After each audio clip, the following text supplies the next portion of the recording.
can you please explain the importance of vaccination and which category of people are more allergic to it and what measures should we take to overcome so? Yeah. Vaccination is the only shield that we have to protect ourselves from the infection. But in this way, we must have heard, oh no, I got fully vaccinated till I got the disease. What did the companies tell you that were given in India? Was it 100% protection? No, 70% protection. Okay, so you can have less severe disease and about 70% protection with the Covishield vaccine. Covax also around the same, maybe 80 some percentage, not 100%. There will be a missing, but majority are protected. It's worth vaccinating. If I vaccinate now, am I immediately protected? No. It takes about 6 to 12 weeks for the immunity to develop and a booster dose for the immunity. So if you get the vaccination today, you're not protected today. It takes about 8 to 12 weeks for protection. One dose protects you partially. 2 doses protect you better. One dose probably protects you about 50%. 2 doses protect you about 65, 70%. That is what it is. It is useful, it protects. But all vaccines completely save? No.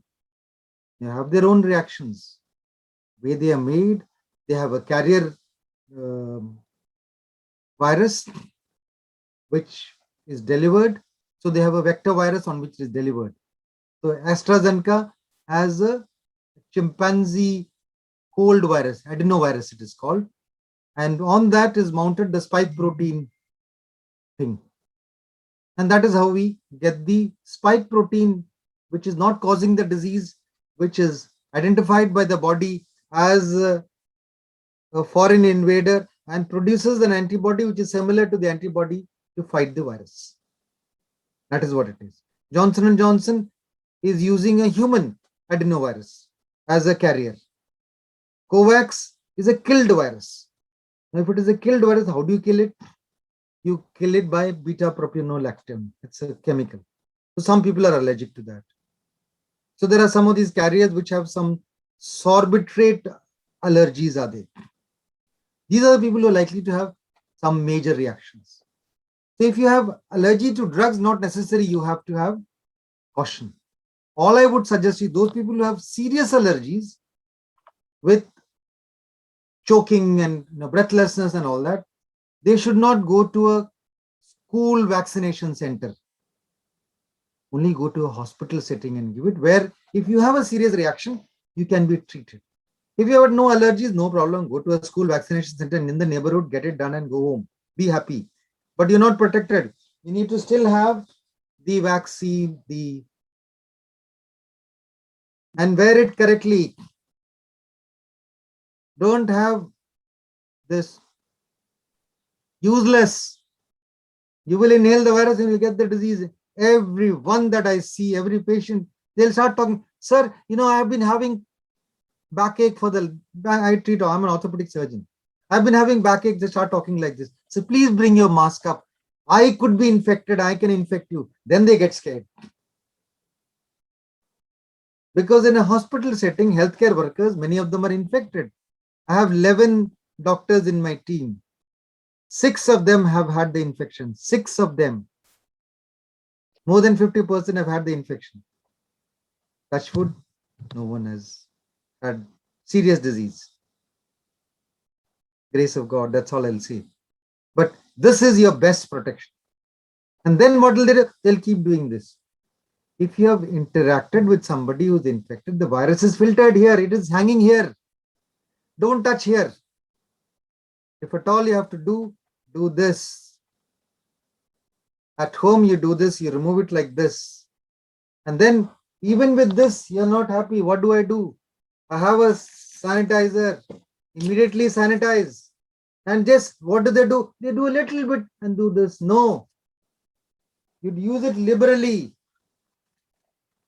And then do this, do this, do this, do this, and do this. Complete. or wash with soap and water is better. Don't have a sanitizer, it is expensive. You go, soap and water is the best. It's better than the sanitizer. Because the virus has a coating which is destroyed by detergents and soaps.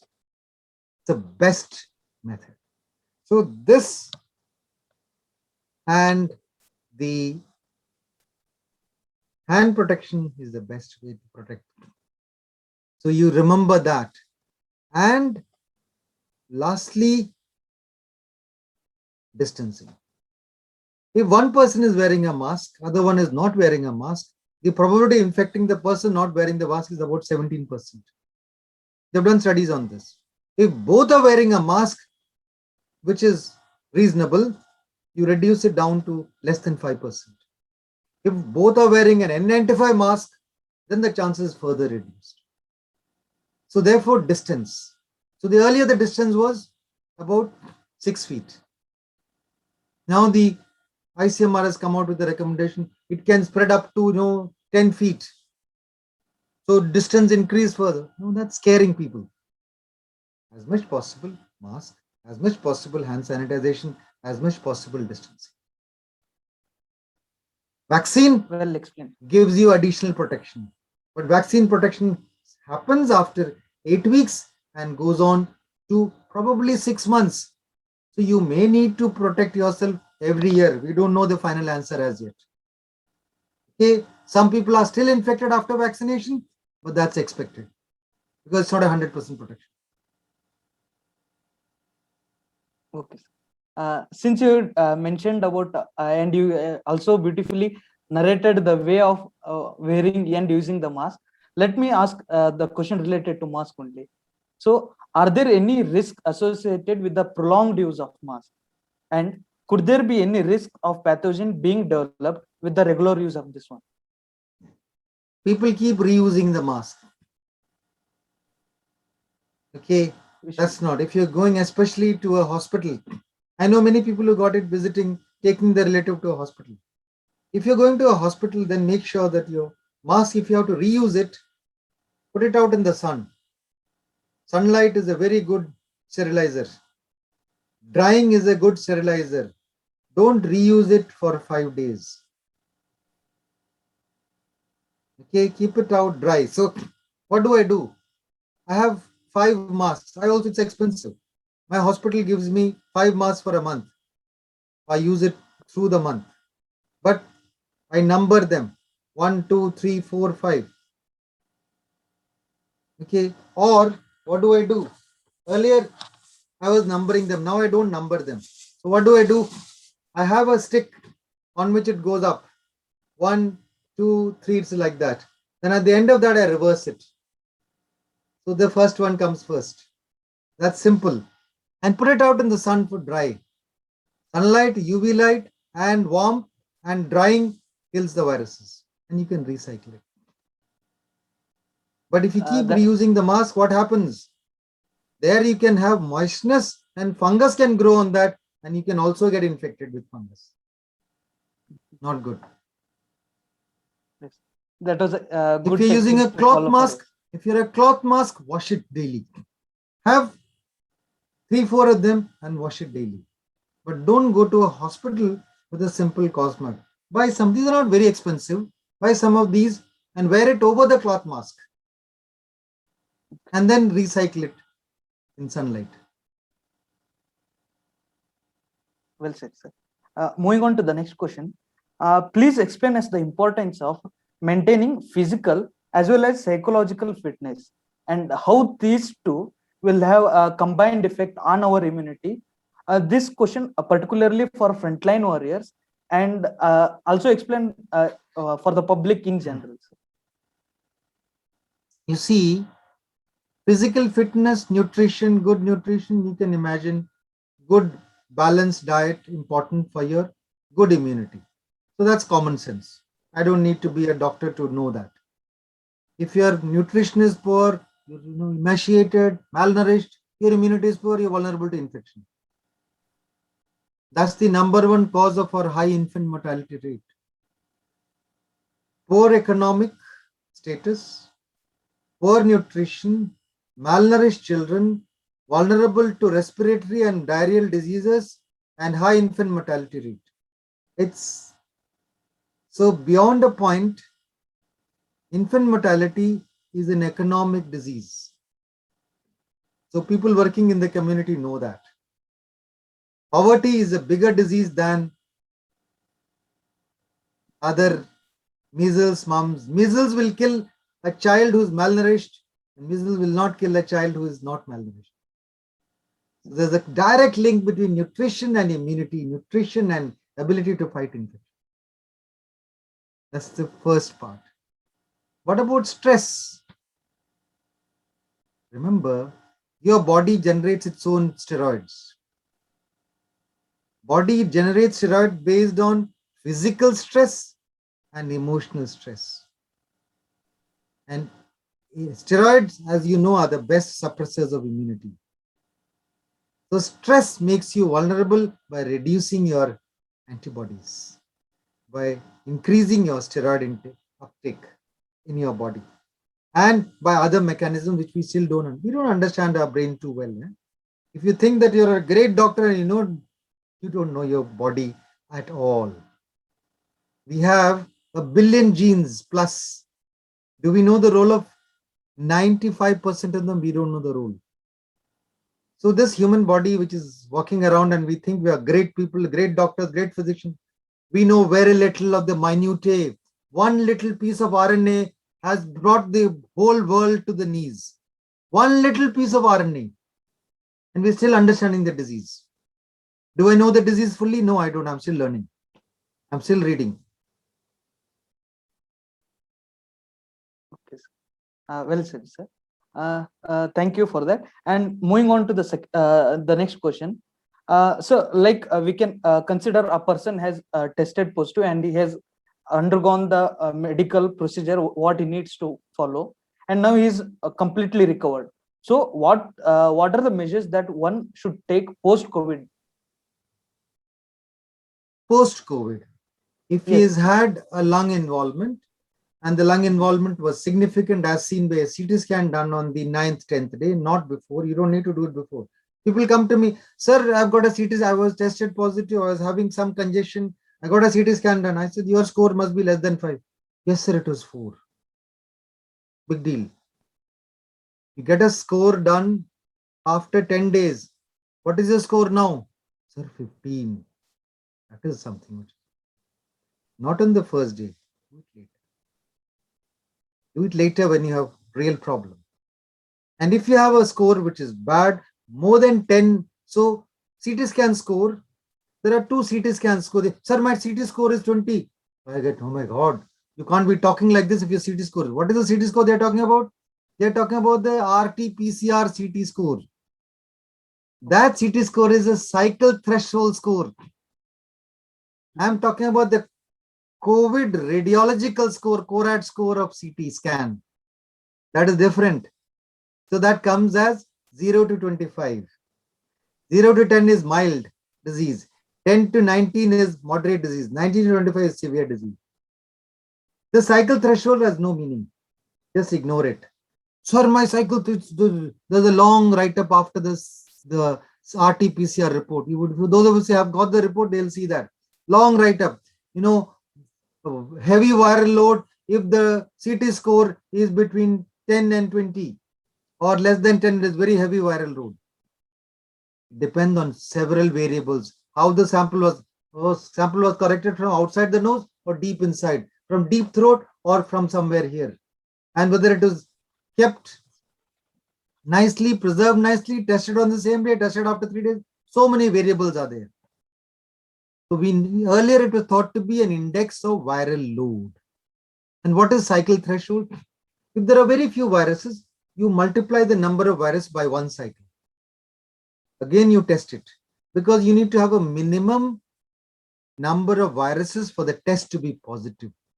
So that many cycles, if you have done 35 cycles, then use more than 35 cycles, then it is tested as negative, reported as negative, because there are no viruses even after 35 cycle of amplification, then there are no viruses. That is RT-PCR. Not at all important for decision making. The CORAD score tells you there is significant damage, 10 plus moderate damage to the lung. You need to do breathing exercises. You can go home and do proning, lying on your tummy, and breathing exercise. Simplest exercise, they'll tell you to buy that little, spirometer. Don't go into that. Tell your people to buy balloons and blow balloons. Every 2-3 hours, blow balloons.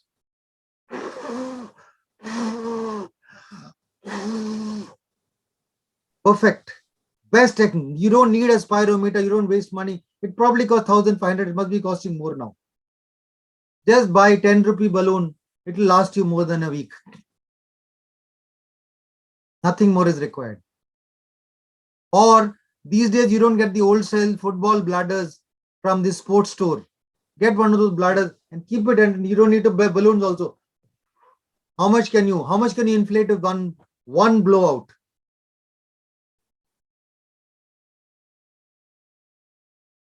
Best. So with breathing exercises, deep breathing exercise can be done without breathing balloons also. Blowing balloons, other one. Blowing football bladders, next one. And when you're lying in bed, you can lie on your tummy. Those were the easy methods, sir.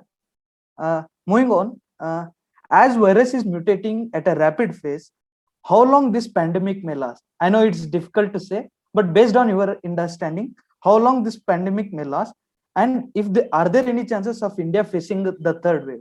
If so, what are the likely symptoms that we should carefully monitor for?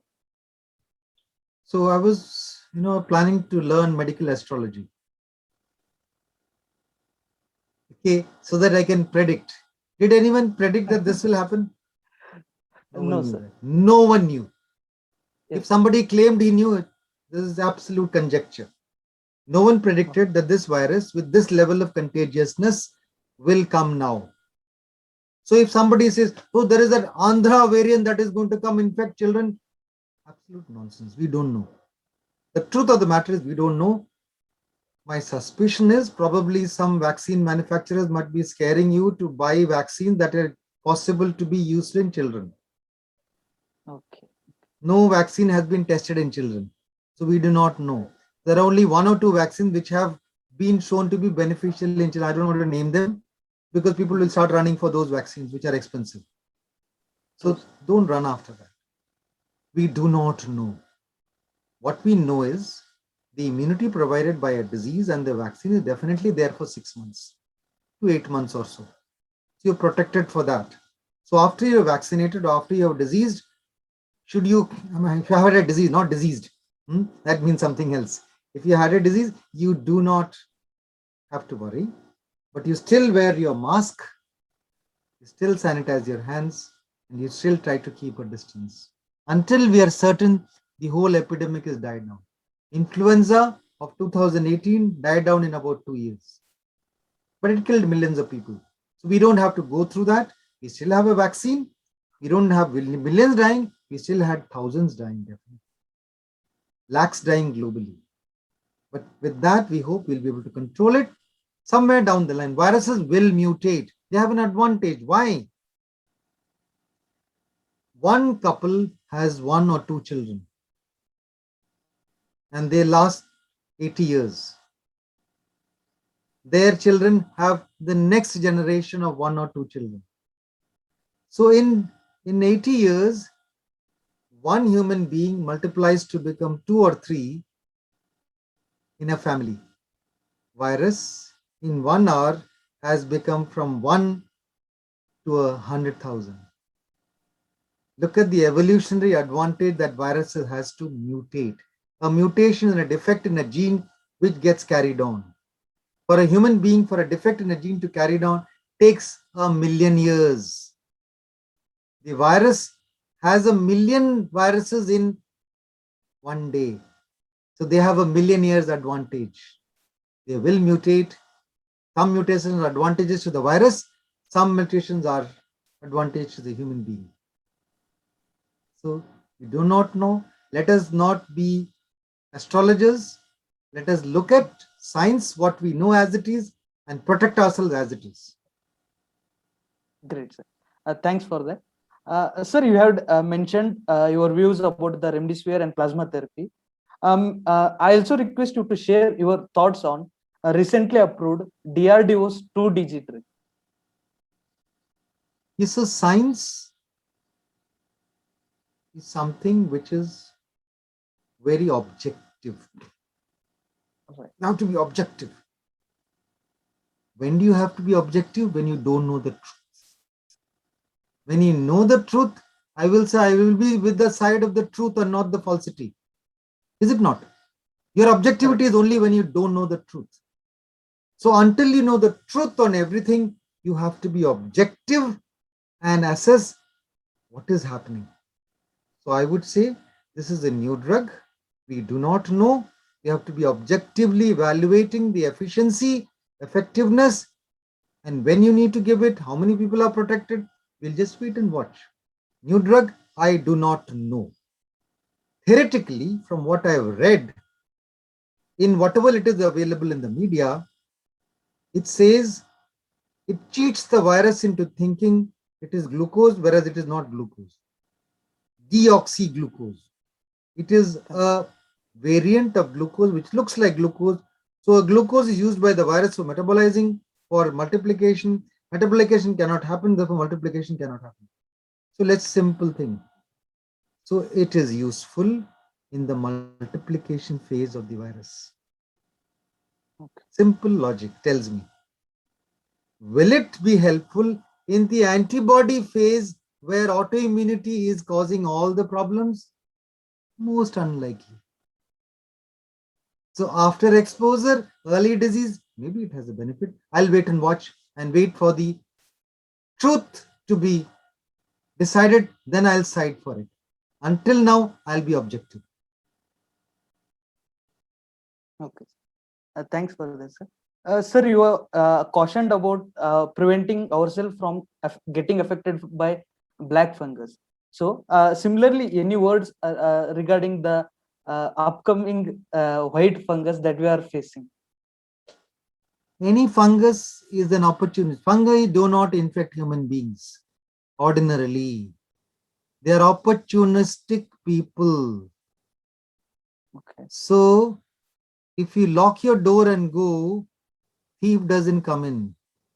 If you leave your door open, somebody in the opposite street is watching, that door is open, let me go in and steal. Exactly the same way. That person is low immunity. The spores are ubiquitous all over, different varieties. Some spores are more common in the US. Somebody asked me, why is it common in the US? I had a patient who came from who had a very rare fungal infection. He was being treated for tuberculosis. I'm giving this example. He was being treated for tuberculosis. And something told me it is not. I treat a lot of tuberculosis patients. Something told me this is not tuberculosis. So I kept checking. So I checked for fungi also. So my microbiologist, sir, this is something rare fungi. He couldn't identify it. Sent it to PGI Chandigarh. They identified as an extremely rare, reported only twice from India. He's a patient, a traveler abroad, because it is only reported from America, and that too from the Arizona forest, Arizona desert. I said, he doesn't look to be a well-off patient. He's a middle-class fellow. Next time he comes, I'll ask him. The next time he came asking, have you ever been to the US? Sir, I'm an IT professional. I've been to US in Phoenix. Phoenix is in Arizona several times. Okay. Very simple. I put him on an antifungal and he became all right. So some fungi are common in some geographical areas, others are common in other geographical areas. So you may have one variety in India, one variety in Europe, one variety in somewhere else. Geographical distribution of fungi vary. Okay. Yes, sir. Sir, there are another two questions that I seek your views. Sir, what message or advice would you give to young medicos and other frontline warriors who are tirelessly working for this COVID relief? Yeah. I, right from day one, I have not missed a single day in the hospital. And I've handled screaming children in the hospital who were found to be positive, because we have a rule. We test every child going in for surgery. This child had clubfoot and with a rare syndromic, not an ordinary clubfoot, syndromic clubfoot, which needed surgery. I couldn't correct it. Finally, I got a testing done and needed surgery. And I gave a date for surgery. The child was screaming on the day for surgery. But on that day, the result came for surgery. I'll just get up. So this is the thing on which I hang my masks. Okay. So one after the other, it's stacked like that. And then I reverse it after I got it. And I used this N95 mask in the hospital. I was wearing only this. I was not wearing a PPE. I was not using gloves. Only this N95 mask. So I was certain I'll get positive. I did not get positive. I'm seeing regularly COVID patients even those who went to ICUs. I have not become positive. Take care of your mask.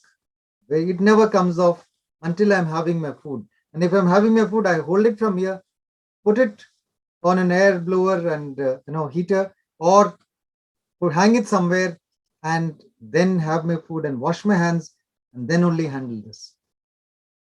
Your PPE, your most important is this, then your sanitization, then your PPE if you're going into a ward. Why in the ward the PPE is important? Because the air is full of patients breathing in and out the viruses. In a ward with those patients, they're much higher. So you need to time your exit and entry correctly, wear your PPEs correctly. Most important is the mask. And in the ward, you may need a face shield also. In the ICU also, you need a face shield. So healthcare workers, most vulnerable are the suspected ward and the newly admitted ward. Why? I told you the reason. First 8 days, they are infective, living viruses they are expelling. In the ICUs, the probability is less because they already reach the ICU only after 10-15 days. By then, the living viruses are dead in them. They're not excreting living viruses. That is why ICU doctors are less at risk than the other doctors. But the only protection is this, and the hand and the PPE. Be careful with that. And since I've touched the mask, I'm going to do this. I don't trust that this is clean enough. Yep. Yes, sir. Thank you, sir. Your action says it all, sir. Sir, let's take the last question. What message would you like to give to the volunteers who are working individually and even they are the part of some team or organization and they are working to do their bit to help people overcome this pandemic? So you have to protect yourself to be able to protect others for longer. So first step in any emergency situation is save yourself first. Then you can save others. So you need to protect yourself first, then you need to protect others. To protect I have told you the 3 key things. But the third thing you cannot help because distance goes away when you're caring. Right. Therefore, you're left with only mask and sanitizer. And if you think you have to deal with too many of those, then you make sure you have a PPE. Right. But of the lot, this is the most important. Great. Thank you, sir. So by this, we have come to the end of this session, sir. It was a great discussion. So although we had exceeded the time limit that you had allotted for us, but it was an in-depth and involved discussion that we had, sir. So as we all know that good things add to the list of cherishable moments of the life, so is this webinar. On behalf of our team Antaranga, I take this opportunity to propose vote of thanks to those who directly and indirectly contributed to the success of this webinar, a detailed discussion and awareness on COVID-19 organized by my team. At the outset, I thank our chief guest and resource person, Dr. Matthew Varghese. We are really enlightened with your knowledge and presence, sir. We, the team Antaranga, deeply owe a great depth of gratitude on the awareness work you are doing on the COVID-19. Besides this, words fall short. Really, sir, words fall short to describe your work on polio eradication in India. I use this platform to amplify your words. I feel uncomfortable to make wealth out of ill health. I repeat, I feel uncomfortable to make wealth out of ill health. These words are really inspiring and even the need of the hour too, sir. Abiding to your motto to spread the knowledge, we as a team take pledge to share this awareness session to large number of people through our Antaranga YouTube channel. And I am confident that our viewers too shall support in this cause. Sir, we have a small portrait sketched by one of our team members, Raghuram, that we would like to present it as a token of love. Really, really touched. Appreciate. Thank you so much, and God bless you Thank you, for sir. what you're doing. One second. Requesting doctor, we'll be sharing a poster. This is the art sketched by our team member, sir. Thank you. Thank you, sir.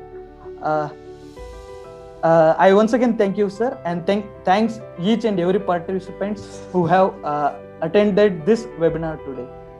Thank you, sir. Thank you one and all. All the best in your efforts. Thank you so much. Thank you, sir. Thank you. Blessed for your words. Thank you.